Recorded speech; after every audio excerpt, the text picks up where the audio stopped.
Howdy how, people. Today, we're going to do something a little different. We're up in Lovelock, and we're going to go up here to the Lovelock cave, and we're going hunting for giants. Hang on.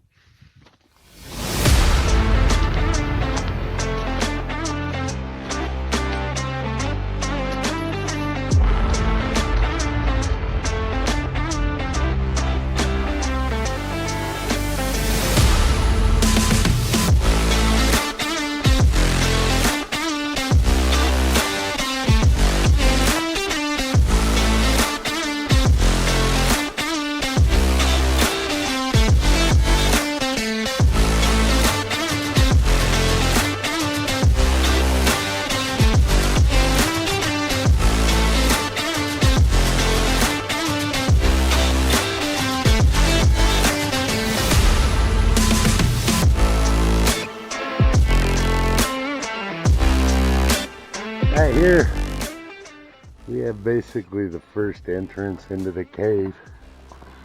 Although, this one doesn't go in too far. Most of it's all collapsed. You really can't get down in there unless you want to do some crazy climbing. But this way is not the easy way to get in. You see all the collapse over there. And that goes down. That's the inside of the cave down there. We'll go in the other entrance. It'll be a little easier to get in there from that way. Neat geology. Ooh, look at all the quartz here. Man, this is great. Yeah, right along this fault. All this quartz. Guarantee there's some gold up in there. But since this is a registered archaeological site, you can't do a bunch of digging here. Alright, we're at the mouth of the cave. Where to start this story? Well, I guess we can start at the end of the last ice age. After all the ice melted from the ice age about 12,000 years ago, all that out there was one big giant lake. So massive, as a matter of fact, those mountains over there would have been islands. And it covered most of western Nevada. From way up north all the way, 3/4 of the way down through the state down south. And when this was a huge lake, there was this limestone outcropping, and the wave action cut a big shelf in here, creating this cave. A lot of this has come down and collapsed. The cave used to be much bigger, but now it's not as big as it used to be. Now it is the Lovelock Cave Archaeological Site. Turns out, watch me fall down, in 1910, some fellas were out prospecting, and an old Indian told them about this cave. And inside this cave, it was full of, like, well, I better watch where I'm going. About 10 foot of bat guano. The whole thing, at least 10 feet of bat guano. Maybe more. But that's when the white man first discovered it. Prior to that, there's some really interesting stuff about this place. You see, when they was mining it out, they found all kinds of artifacts. They started finding duck decoys, moccasins, all kinds of stuff. They were just throwing it out there. But they started finding bones. Before long, the museum in California found out about San Francisco, and they decided to come out here and do an archaeological dig. And they found 2 skeletons down in that corner of the cave, between 8 and 10 feet tall. So these are the giants of Lovelock Cave. Sarah Winnemucca was a Paiute princess. In the 1880s, she wrote a book telling the oral histories of the Paiute Indians. And she said that many years before the Paiute even came here, there was a breed of big, light-skinned, red-haired giants. And they tried to keep friends with the giants, but the giants, well, there was a big problem. These guys were cannibals, and they were going bushwhacking down here by the lake. It was a real lush place out there with lots of ducks and fish and everything. And, well, the giants decided they didn't much like the Paiutes anymore, so they was going to eat them. Well, anyways, the war between the Paiutes, and they got all the tribes in on it, and they went after these giants, and they had like a 3-year-long war with the giants. And then the giants, what was left of them, they built these reed rafts out of the reeds growing beside the lake out there, and they took off out into the lake because their numbers were dwindling, because the Indians were actually getting them and killing them all, because they were just sick of getting eaten. You know, I mean, I'd been pretty bummed out if they were eating my family too. So anyway, they started out, they said that when the Indians, or the Paiutes, according to Sarah, when they first got here, there were like 2,600 of the giants. But they dwindled it down to a couple of dozen. And they were out there trying to live on the lake, on these rafts. They couldn't build fires out there and stuff. And so she said that when they got word that they came inland, because they were dying out there, they were going to starve to death. So they came in and they landed on the east side of the lake, right here, under this cave. Now, the Paiutes didn't even know this cave existed at this time. So they chased the giants up, and the giants were hiding in here. And they told the giants, you know what? You come out of there and promise not to eat no more people. Don't be like animals and eating people, and we'll let you live. But the giants were like, no, we're not coming out. And they filled the entrance up with wood and brush and sticks and stuff. And they told them, okay, this is your last chance to come out of that cave. Not a word. They didn't hear from them. So they fired their flaming arrows into the wood and brush and everything that they had piled in here. And they just cooked the place and killed what was left of the giants. But they said that after a long time, when the fire had died down, they came in and it smelled like dead flesh.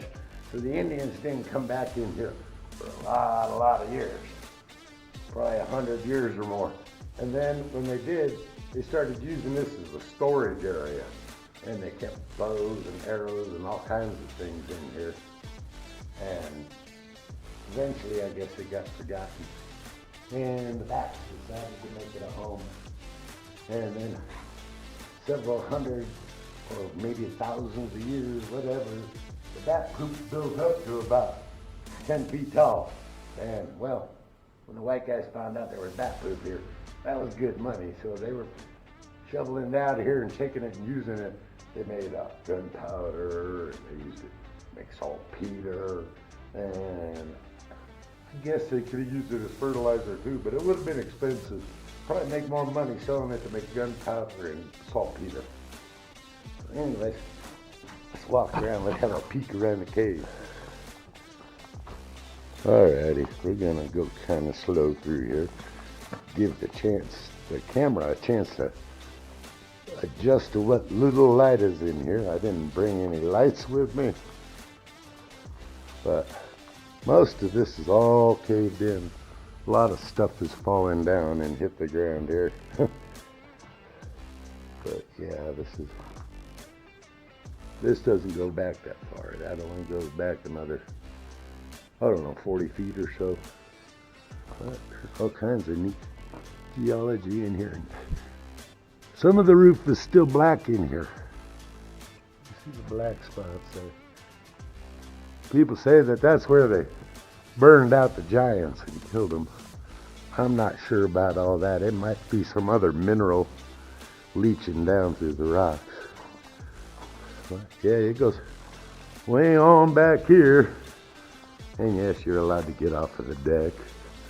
But if you do find anything in here, since it's a historical archaeological site, you're not allowed to take anything out of here. But it's still a neat place. And it's still a neat story. Wow, look at that. It's interesting. I don't know what that white stuff is. Come off on my fingers. Probably nothing I want to get in my mouth. Ooh, getting dark back here. But, okay, back here, this is where I was looking down before through that hole. I was looking back down through that hole when we peeked down before. I just didn't want to climb down that stuff, mess around and fall down in there and really hurt yourself. Can't see too much. The light in here is horrible. I should have brought a big old floodlight or something. But in one of these rock faces, there was a giant handprint on the rocks that measured like 18 inches across. But then when word got out about it, it mysteriously disappeared. The giant skeletons, well, there's stories about how they disappeared too. A lot of people say that the government took them away, that the guys claiming to be from the Smithsonian Institute grabbed them. And oh boy, it's going to get dark through here. I better be careful. And they disappeared that way. Some of the artifacts apparently went to Carson City Museum. Some of them went to California with the original excavation. Others were sent to the World's Fair in like, where in the heck was it? I don't know. St. Louis or something. And that they disappeared from there and were never sent back. A few were returned to the Native Americans who laid claim to them. And Lord only knows what they did with them. But there is supposed to be a jawbone in town down here in Lovelock itself, where they had it on display for a long time, and well, nobody's really sure if it's still there or not. See, a lot of these places, they deny that the skeletons ever even existed. They don't want to ruin everybody's faith in their history that they have written in the books for you. So, anyways, that's the cave. Now, if you believe in the giants or not, I do. I truly do. There's stories of giants all over the world. And this ain't the only story about the red-haired giants of North America. There are stories of them, all over the place. Back east, Tennessee and everywhere out there. They got those burial mounds. They were said to have dug some up out there. So, I don't know. There's stories of giants all over the world. Heck, even the Bible's got stories. Let's not forget David and Goliath. So anyways, I gotta walk back down this mountain. Hope you enjoyed the trip. It was fun stuff for me. I just always wanted to come out here. I've heard so much about this place. Pretty cool though. Anyways, y'all know the deal.